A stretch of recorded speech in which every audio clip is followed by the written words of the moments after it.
এটার কারণ হচ্ছে আমি যখন নিচের মোল্ডটা নিয়েছিলাম, আমি খুবই বড় একটা মোল্ড নিয়েছিলাম আরকি। যেই কারণে আমাকে এই জিনিসটা ফেস করতে হয়। তো পরবর্তীতে দেখি আমি যে নিচেরটা একদমই ফ্ল্যাট আর উপরেরটা হাইট মানে মানাচ্ছিল না।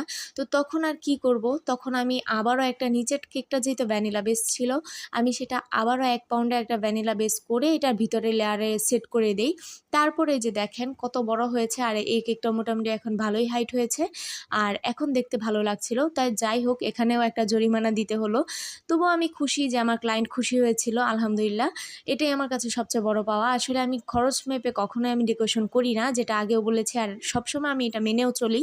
তো যাই হোক এই যে আমি 2 টায়ার বসিয়ে দিলাম। আর এখন হচ্ছে মেইন বিপদের পালা। আপু এই কেকটার জন্য আমাকে একটা রেফারেন্স পিকচার দেয়। আর সেই পিকচারের মধ্যে একটা হ্যাপি বার্থডে টপার ছিল, যেটা আমার কাছে ছিল না। তো আমার কাছে যেহেতু ছিল না, আপু আমাকে মেবি বৃহস্পতিবার দিন বলে